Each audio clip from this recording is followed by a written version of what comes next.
What's up, everybody? Will Borza here, the LA recordist. It's the analog vlog. It's a vlog and a log. Tonight I'm doing some mastering. Figured I would take you along for the journey. First thing I did is I got the track order from the artist, put them in that order, and cascaded them down so that if I hit play, it'll play through the entire EP without the songs jumping on top of each other. Next thing I'm going to do is I'm just going to listen straight through and make sure there's no weird tweaks or corrupted wave files. Just spend some time, listen to this straight through, and gather some first impressions.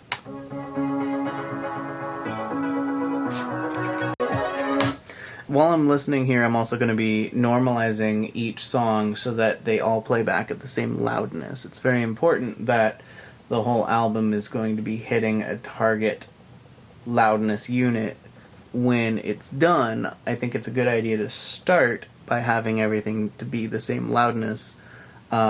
Typically, I want it a couple decibels quieter than what I know it's going to end up being, because I know I'm going to want to throw some stuff like the Neve, clip gain, etc. at it just to enhance the files. Alright, everything sounds good. I just sort of like, just turn this one down 1.5 decibels, up 1.5 decibels, up 1.5 decibels, down 2 decibels, up 0.5 decibel. You know, just general balance is a good thing. You can also see I'm using, how do you pronounce that? Goniometer? Goniometer? I don't know, probably someone knows the right way to pronounce that. It's the phase meter. What's in phase, what's out of phase.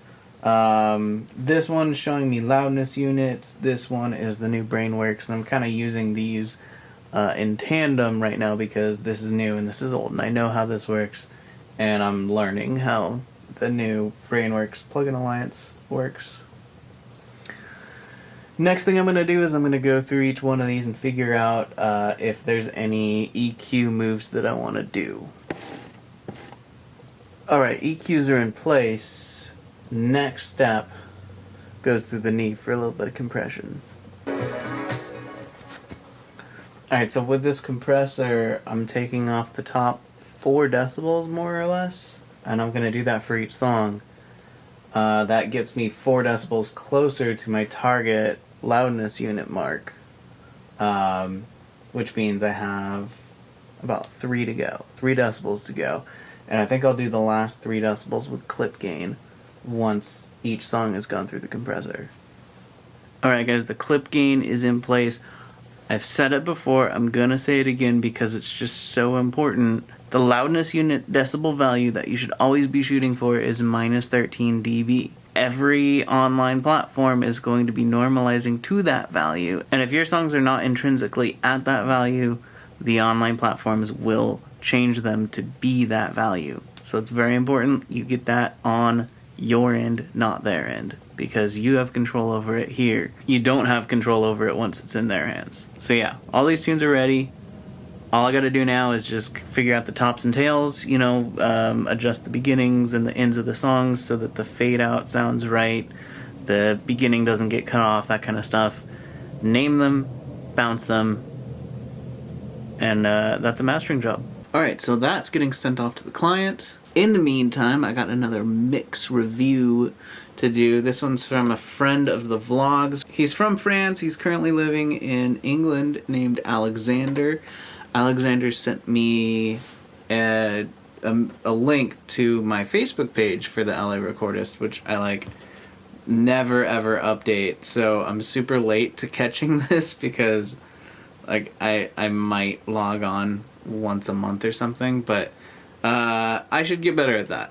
If you guys want to like boost up the Facebook page, maybe I'll actually do some updates there.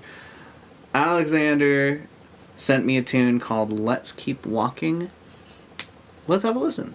Well, right off the bat, before we even look at this, I'm going to cut off the first 3 seconds, because 3 seconds is a little long for the opening of a song. So I zoomed in really close on the audio, on the waveform I mean, found that spot using the quick key A, cuts off everything before that in Pro Tools. and just do a little quick fade in, take this whole thing, drag it to the beginning of the project. Having that space is good for mixing, but when it comes time to master, of course you want the song to play as soon as anyone hits play. Alright, well let me start by saying I love the vocal. The vocal tone that you got is top notch. I did do a little bit of de-essing, but we'll get to that. Let me just walk you through each plugin that I put on and why I did it.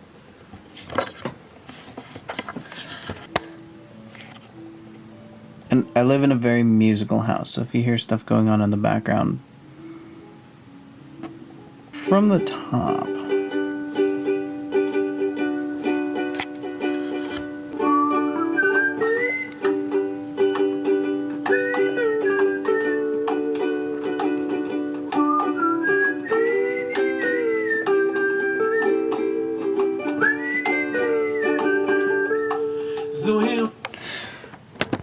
I will tell you this much. Recording whistle is like one of the hardest things you can do. But it is a lot like recording flute. You don't want to whistle into the mic. I think, in my experience anyway, and you know, you can experiment around with this, but I found the best place to put the microphone is basically on their forehead, something like this. Because when you're whistling, the air goes underneath the mic capsule, so you're not getting any wind noise. And the diaphragm of the microphone is pointed towards the source. So if you put your microphone up here, something like this, you're going to get a lot cleaner whistle, and it's not going to distort like it is in this recording.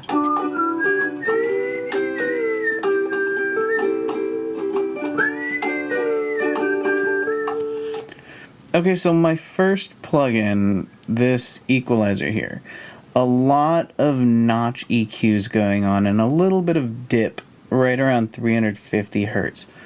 I was noticing a large buildup down here at 65, and when I soloed it, there's really nothing important going on there, so it's just sort of extra sound that wasn't necessary. It wasn't adding anything to the recording, and it will mess up compressors down the line. So I notched that out.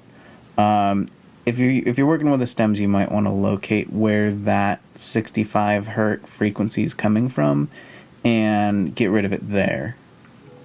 All of these notches here, 297, 362, 500, and 1985.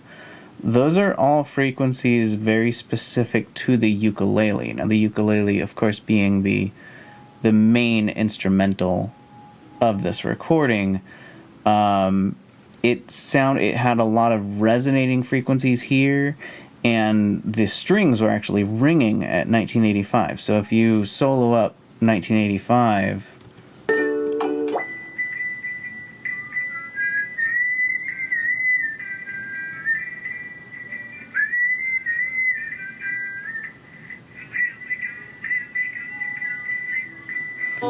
alright, there's some whistling in there too, but the strings are just really badly resonating right there. So I got rid of 1985.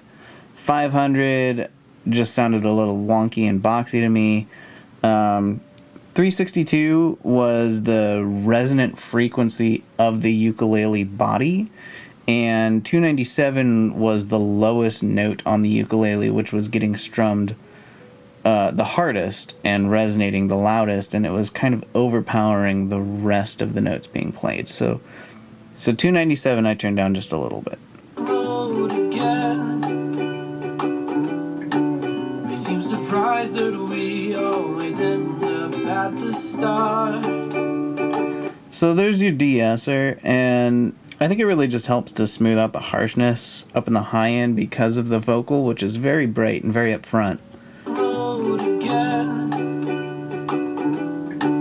We seem surprised that we always end up at the start. So you can see how it's just catching on the S's. Next thing I added was a linear phase EQ. Now I know this one looks a little crazy. This EQ right now I have it set up in mid-side mode, so the blue line is EQing the stuff on the sides, and the white is EQing the stuff in the middle. First and foremost, the low end and the mids, there's nothing at all interesting going on below 30 hertz, so I just got rid of that.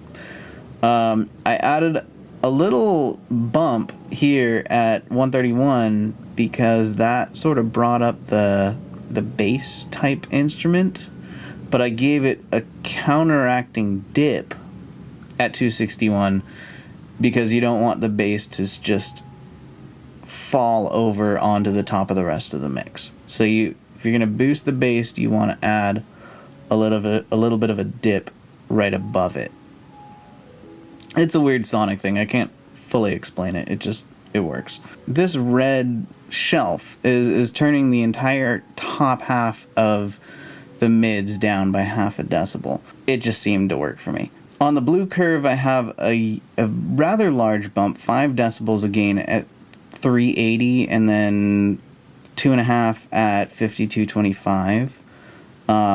These are kind of two spots where I thought the percussion really cut through. And so if I solo it up,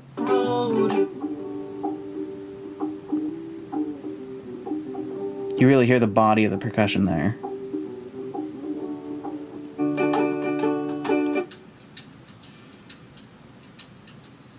And there's the click up there. Never crossed our mind. Next plugin I have, as we're moving forward in the song, is a multiband compressor. Seem to know the way. Because with you, my world is Nothing really super complicated going on here. Just it's one compressor. It's the multiband compressor, but it's really two compressors. One of the compressors is compressing only the bottom half of the song, and the other compressor is compressing the top half of the song. So, and the split that I have is at 1,000 hertz. That's just where it sounded best for me. So this compressor down here, the low end,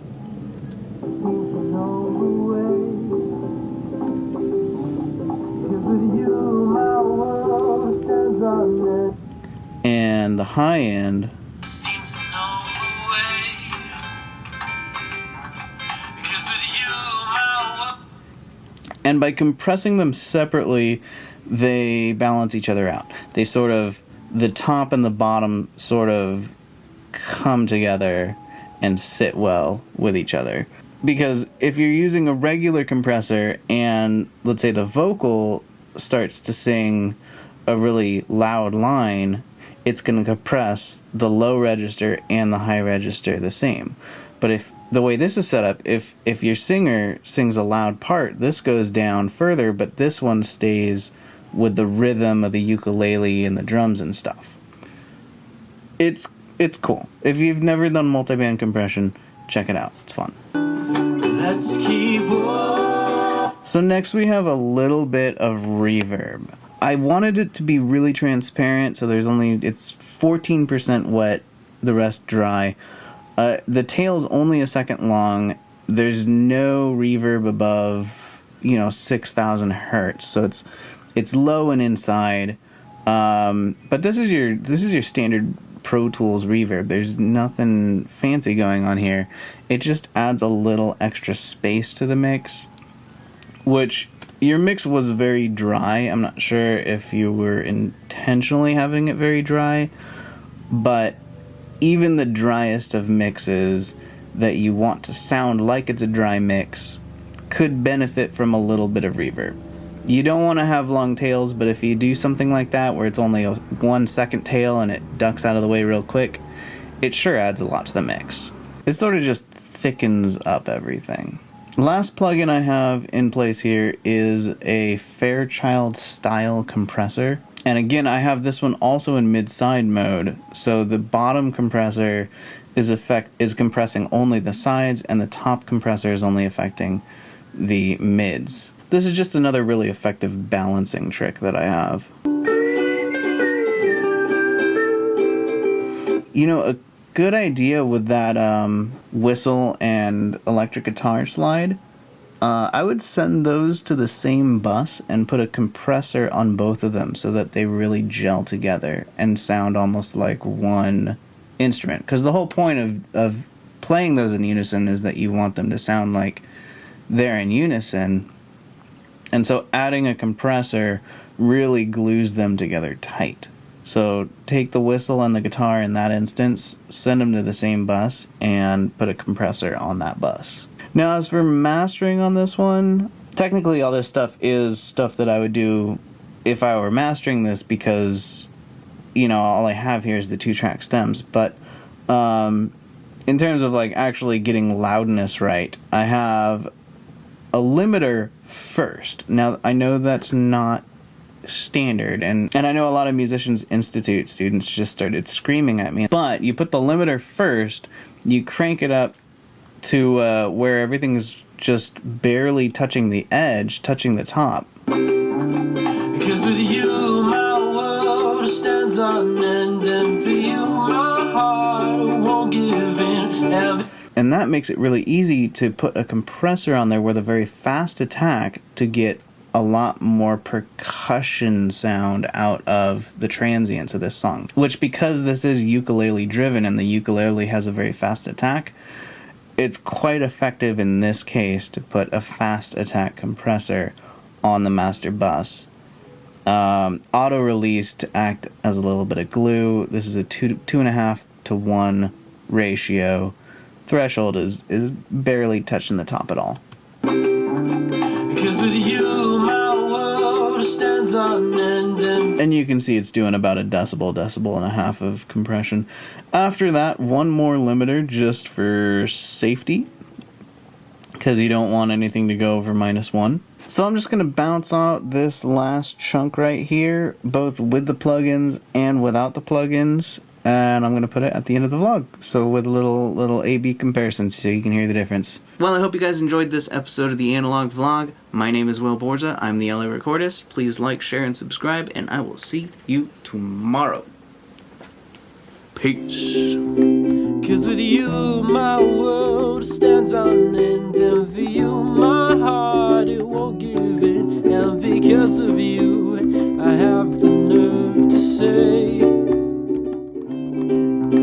'Cause with you my world stands on end, and for you my heart it won't give in, and because of you I have the nerve to say. Let's keep working on.